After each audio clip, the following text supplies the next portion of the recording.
Hello and welcome to another Sync webinar. I am delighted to be joined by four seasoned IT executives today to tackle a discussion around climbing the ranks, focusing on obstacles, mentorship, and opportunities.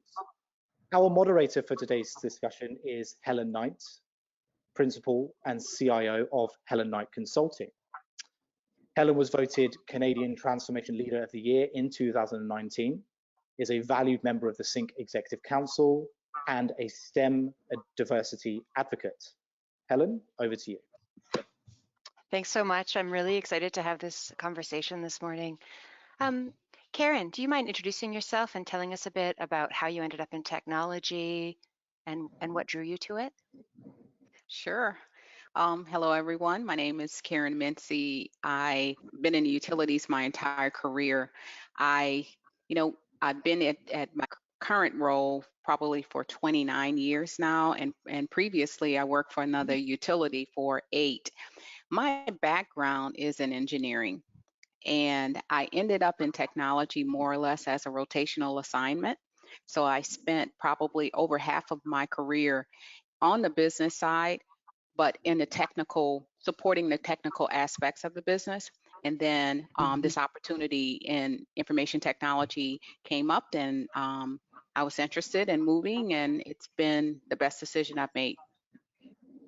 That's great. Great to hear. Dina, what brought you to technology? And let's hear about your role.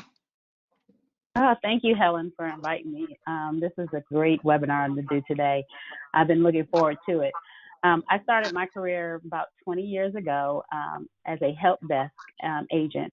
I moved from retail and economics, was my major in college, to IT as a help desk agent. I thought I would never go into IT, but enjoyed it thoroughly, loved helping customers, loved learning about technology, but it changed so much. And so over the years, I've just continued on that trend, and I've tried different opportunities as I went along. So I became a project manager, and then now into my new current role, which is in strategy and digital transformation. So I've just enjoyed the whole cybersecurity area for this whole career. Sounds myself as well, honestly. Anna, thanks for joining us so much. Let's hear a little bit about yourself and how you ended up in technology. Okay, hi everyone, and thank you for joining us today. I'm happy to be here and collaborate with everybody. So I am the Executive Director and the Chief Information Security Officer at Nova Southeastern University. I started my career in IT way back, even when I had actually ended up graduating from high school, started going to college, and I had an interest always in doing, fixing things and just helping folks out. So IT has been an area that I have always had a passion for. And as I started to move towards, my career, I had a very big interest in the security field. So that's something that I have been doing for the bulk of my career, and I have actually seen how much it's evolved. For the good and for the bad, as you know, but it's an area that I've always had a great interest in, and that's what I have been doing for about 25 years now. It's the security. Even before the internet was even, existing, I was able to see the evolvement of the internet and the security landscape throughout the course of the years. Absolutely. Well, I'm really looking forward to speaking to all of you through this conversation. You've had such amazing careers. There's a lot of challenges that we've all faced. Can you tell me a little bit, I'll start with you, Dina, about how did you leverage challenges and turn them into motivation to keep you climbing the ladder? Well, I think just my career, all of the experiences that I've had over the years, I've watched, I learn from others. I watch a lot of other folks and I watch how they interact, how do they feel about their jobs, where they have gone in their careers. And I've learned a lot about that in terms of where do I want to go? And then how do I use these opportunities to learn more and then to be able to push myself further along? What I saw was, where people would get stuck in their roles, and they didn't really pursue learning opportunities like degrees or certifications, or even just learning about another area within a department and understanding the holistic picture of maybe cyber, right, in itself. And so for me, it just presented a great opportunity for me to just get out there and learn more. And the more that I learned, the more it gave me an eye opener in terms of where else I might want to go. So what would be that next step? And so I went from a project manager, then I also worked in the area of access management as a risk advisor. And then I also moved into a governance role over the years, working for doing risk assessments as well as policy. So it gave me so much a diverse background. And then I moved into my current role. So I just use those as learning opportunities to help me grow. Well said. Anna, how about yourself? How have you turned the many challenges that we encounter in technical careers into motivation to continue climbing the ladder and take on more and more responsibility? Well, I will say that in any career, there's always going to be challenges. You're going to, make mistakes. My recommendation is you learn from your mistakes, you move on, and that you set your goals based on where you are, where you are today, what are your goals and moving forward in your career. Having, passion for what you do and enjoying the work that you're doing. So that's been able to actually help me, move towards these or actually overcome these challenges, is learning from my mistakes and setting goals to continue to move forward through the course of the career. Great. And yourself, Karen? I think I've learned a lot from just reaching out to others, being vulnerable. Reaching out to people that may have been subject matter experts, reading periodicals, reaching out to other networks to be able to really help give me a different perspective, and maybe that open up a way for me to have a different approach to one of my challenges. And I think that served me well over my career. Definitely. For myself, I learned to program. I was lucky enough to be taught when I was 9. I think the language was Turtle. It was an Apple II computer, and I stuck with it the whole time. But my first real opportunity in IT was on the help desk. And I think that we're really losing a lot of opportunities by closing the doors to help desk within North America. I learned so much, not only the needs of the 40,000 people around that were reliant on help from the help desk I delivered, but also the 270 IT queues that the problems went to if I wasn't able to resolve them. I got to learn so much about different careers and different approaches and different types of technology and different levels of expertise. I really hope that we experience a bit of a shift to more entry-level positions where people have that opportunity to learn the amazingness of IT, because I don't think that high school guidance counselors, for example, are doing a good enough job advocating for how amazing, lucrative, fascinating, and dynamic these careers are. So we need to start doing it better ourselves, or at least giving those opportunities. Yeah, I would agree. Along those lines, can you tell me a little bit about a mentor that you've had in your career and how they helped you? I'll start with you, Anna. I have been very fortunate to have had, several good mentors through the course of my career. I have been empowered by those individuals, been able to gain the trust, which are very two essential traits that you will help you move forward in your career. And I feel that when you have that empowerment, and I actually do that with my employees as well, when you empower your employees, you're opening up the door to success for yourself and for them as well. So I've had a couple of really good mentors that have helped me move forward, giving me the empowerment to do what I do and to do it the best that I can. Great. Karen, yourself, mentor experience? Well, I too have had many different mentors in the technology area, in other areas of the business, and other companies that I've interfaced with. But one that stands out in my mind is one of my previous bosses. And we developed a relationship to whereas I could just speak candidly with him and him with me.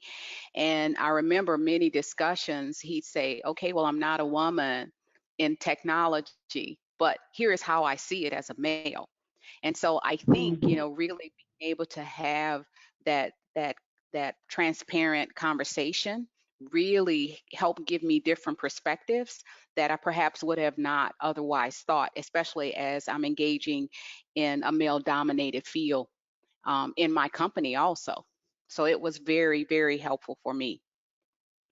Absolutely. Dina, how was your experience? Oh, that is one of the things that I treasure the most. I've had several mentors over the year, and the last couple mentors have been probably the most influential for me. They have helped me to just be a little bit more vulnerable, be a little bit more open, make sure that I understand who I am and how do I really work on building and strengthening my confidence. And then introducing me to networking. And so I've learned so much from them. It's invaluable. And so, I'm still connected with them to today. They've both been, and others have been previous managers of mine, but because we've been able to establish that relationship, it has helped tremendously just to be able to navigate and be able to have a sounding board at times as well. Definitely.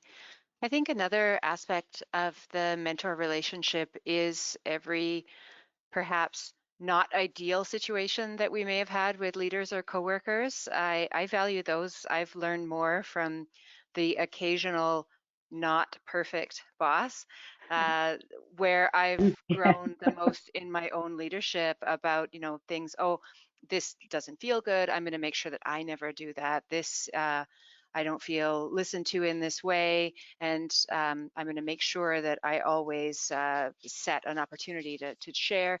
I think that between mentors and potentially negative experiences, it's equal parts of the growth as we climb that ladder. How about education? Is there a type of education, certificate, or membership that has helped you that you'd recommend to others? I'll start with you, Anna. Uh, I have had some courses that I've taken. I do have an MBA from Nova Southeastern University, but I also have a concentration in leadership, which has helped me, handle situations with my work and my employees. As far as certifications, I am a certified Chief Information Security Officer. There's a couple of other certifications that are out there that I can recommend for folks that are interested in the security field.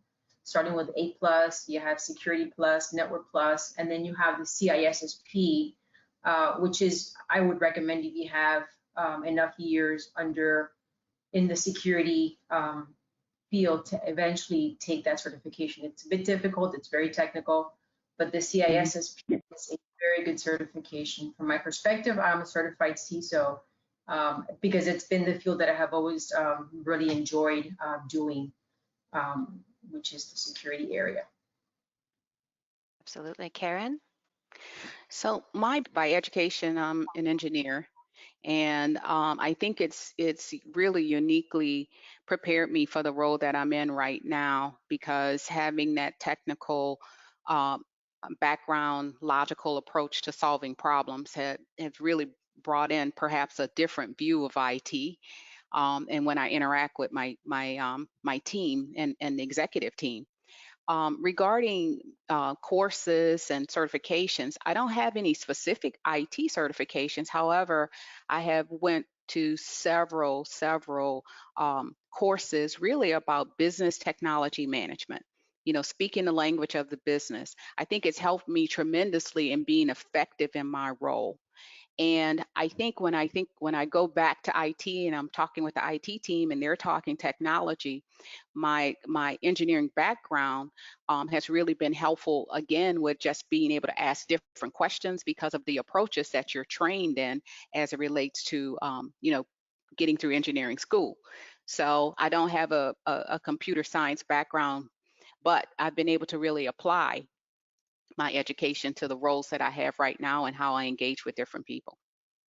Absolutely. I mean, both careers, if the light doesn't come on at the end of the day, nothing you did counted, and you need to have that ability to go back and question every decision and every keystroke and moment, and that applies across the board. How about yourself, Dina? So I have a couple certifications. I was highly encouraged over the years by several of my mentors. The first one being my PMP. So when I first got my project management certification, it was the hardest thing I thought ever. I didn't feel like I was ready to go back to school. But fortunately, it was very helpful for me because at the time, shortly after I received the certification, I was laid off. And so one of the new things that was happening in HR was that they were scanning resumes and looking for certain qualifications and certifications. So I was very fortunate to be able to secure another job rather quickly after that.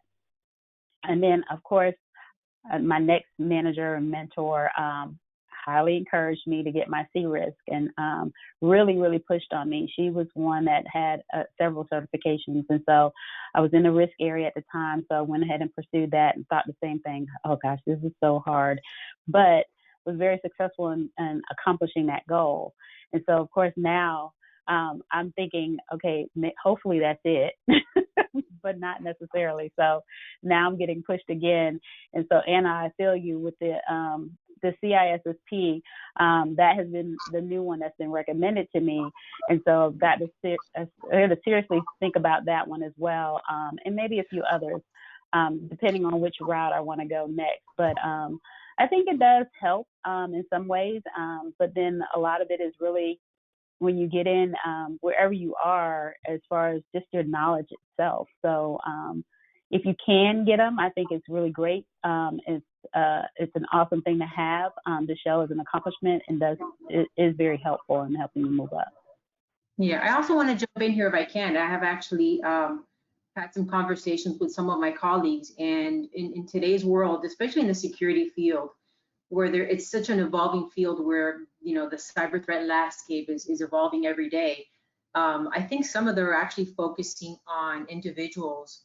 They're looking more on the experience and maybe having more certifications than the actual degrees nowadays, bachelor's and master's. I think that's kind of shifting now, where they're looking more towards that, the folks that have the CISSPs and have these certifications. So I think that that has actually shifted, where it used to be more the degree, and then you can have the enhanced certification, but that has shifted. Yeah, I would completely agree. Yeah. I started with mostly technical education and technical certification, but I feel like after you've learned the fundamentals of the science, it really becomes an art. Everything that you do, once you know the playing field and the rules, it becomes an art. And any sort of application, I have my PMP, and then I was struggling with translating the technical visions that I had so passionately to executives around the table. So I did pretty late in my life pursue my MBA that I finished in 2017 with a focus on IT strategy, because I knew I needed to learn the other people's languages to effectively translate what I cared so strongly about. Change management, that was an amazing certification course. But two things that I stick to, and they might be shortcomings, who knows. I try not to read books. I try to, if I'm interested in something, I take a course.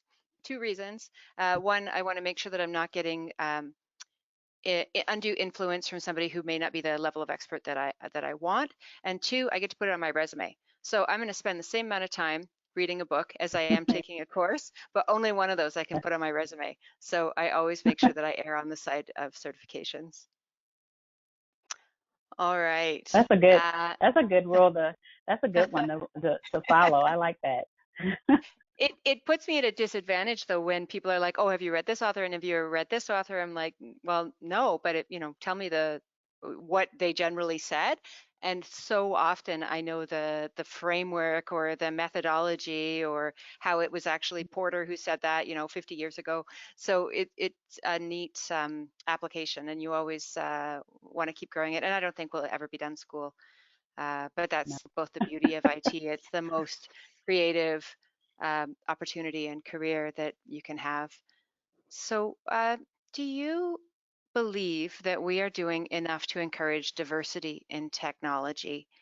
And do you have specific advice for leaders out there who are looking to increase the diversity or do more to support the diversity that they have? I'll start with you, Karen. I would say I believe we can do more because there is a pipeline of young women um, that's really looking for careers that they can really contribute to, the betterment of society, but then also just how they can contribute to making our corporations run a lot more smoothly. In IT, I've heard the fellow panelists speak about how different IT is in the sense of being able to come in and every day is different, and having that technology background and really being able to bring that experience to the table is something that I think we need to be able to expose other young women to. And so really getting out in the community and partnering with some of the agencies and the school systems to really bring in younger women or young ladies to be able to get exposure to some of what we do every day. Because until they see it, sometimes they don't think of IT as being as much fun and rewarding as it can be. So really, I think we should reach deep into the early into the school system to really start to bring people in and get that pipeline built for interest and young women being able to enter into the technology fields. Hear, hear, you bet. And Anna, how do you feel about are we doing enough to encourage diversity, and is there advice that you have?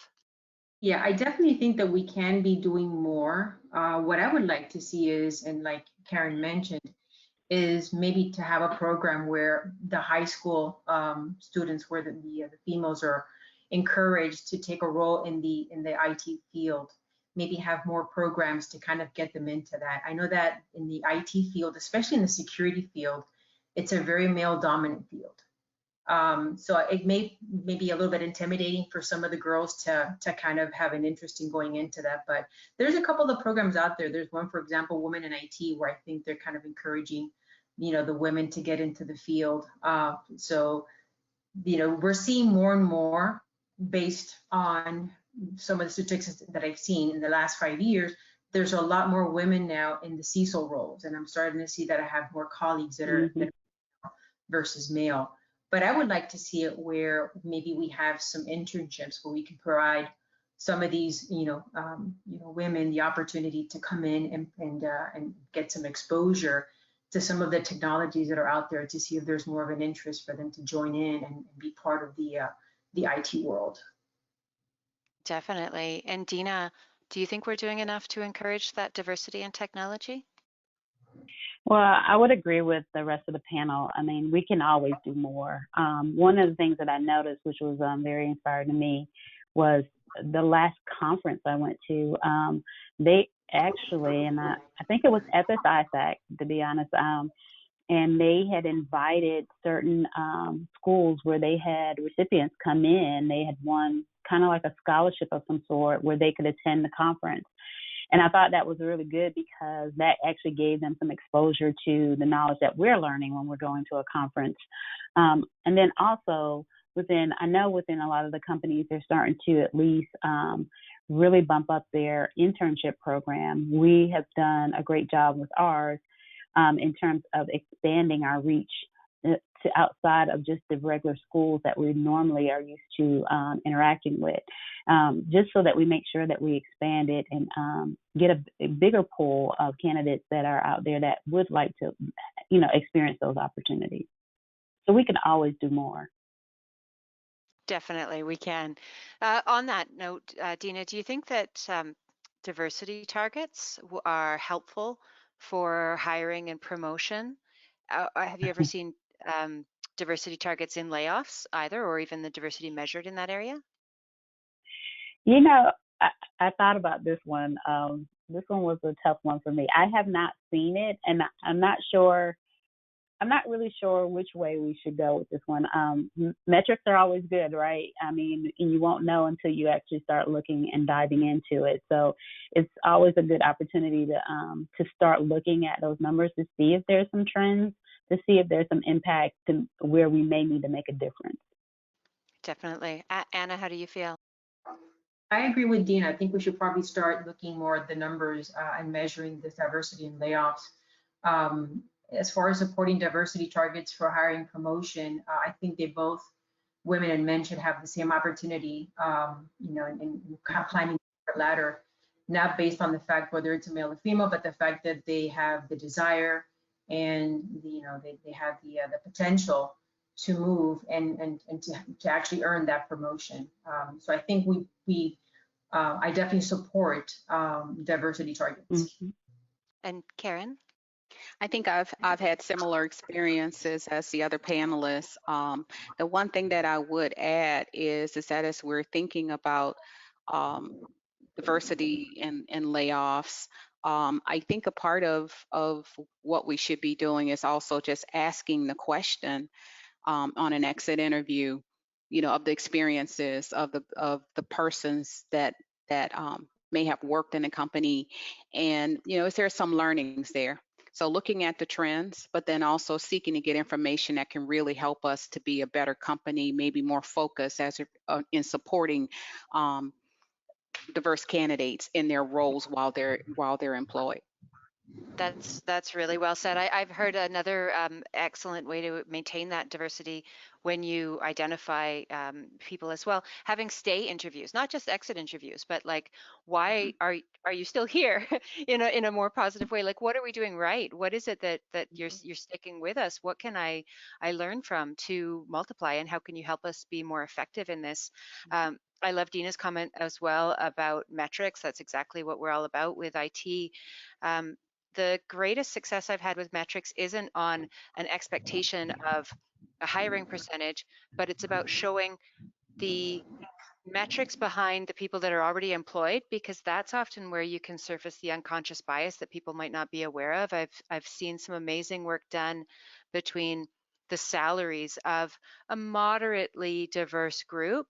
It was really shocking to actually line up the salaries, and the women were far lower paid on aggregate out of a group of 700 people. And if I had told people, you have bias, they wouldn't have believed it. But by being able to look at the numbers behind it, I was able to show and demonstrate that it was actively taking place in our environment, and how can we work against it. So I think that's a huge piece. And the reason that I asked about the diversity and layoffs is I don't think anybody measures it, even if people are measuring the diversity in hiring promotion. But I see more diversity in layoffs than I see in anything else.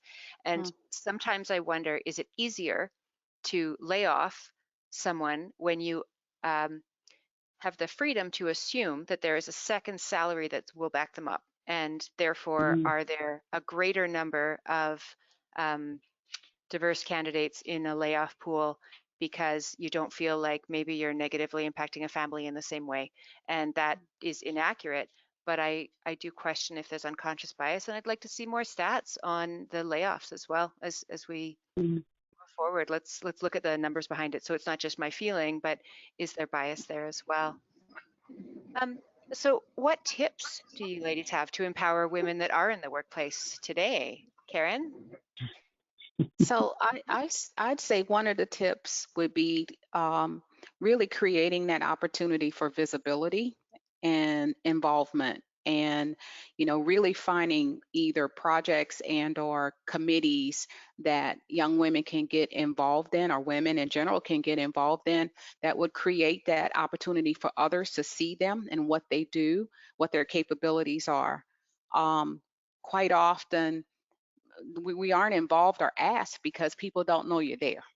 So from a leadership perspective, to really start to create and look for ways to be able to engage more women into just the general things that we're doing as a business, not just technology projects, but even business projects or business initiatives, generally helps to seed new careers or new potential careers inside our company. Definitely. Anna? Very good points. I totally agree with having that visibility and the involvement. Don't be afraid to ask for guidance. If you know of someone that you admire and that they're good leaders, to always go to them and provide ask them for some guidance. Look for ways to improve yourself. Learn from good leaders, and you also learn from your mistakes. If you do something that wasn't done the right way, just learn from it, and you move on.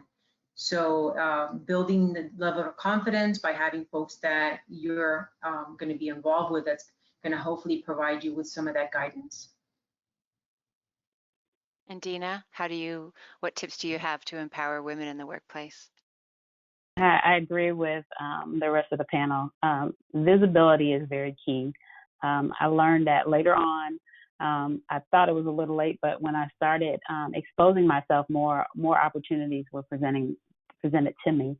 So I definitely agree with visibility. And then when you do have a challenge, challenge it. Just go, don't let it get you down. Push forward, find ways around it. Give yourself the opportunity to expose yourself and be vulnerable to, you've got mentors or other leaders that can help share their knowledge on how to conquer certain challenges that may present themselves. I've had a lot of success with that. I've always felt comfortable going to certain leaders and just asking for guidance because sometimes I just needed a sanity check as well. So it's been extremely helpful for me over the years. Definitely. This has been such a great conversation. I actually have a page of notes as well from the conversations that we've had about having mentors, the work that we need to do to be mentors, reaching out, especially to that high school age, making sure that we push ourselves and have the exposure, and then sharing our excitement about how cool these jobs are. I'm not sure if our current circumstances are going to provide more cool points for being in IT because we're behind the technology that's enabling business to continue in the manner that it is right now. But I'm excited for much of the future. Well, thanks very much for joining us for this conversation today. It was so great. If anybody, I look forward to continuing this conversation. And if there's anybody listening that wants to reach out to us, you can find us through Sync or look us up on LinkedIn. We'd love to continue the conversation. We all feel that this is really important, and we're all pretty excited to be a part of the IT future.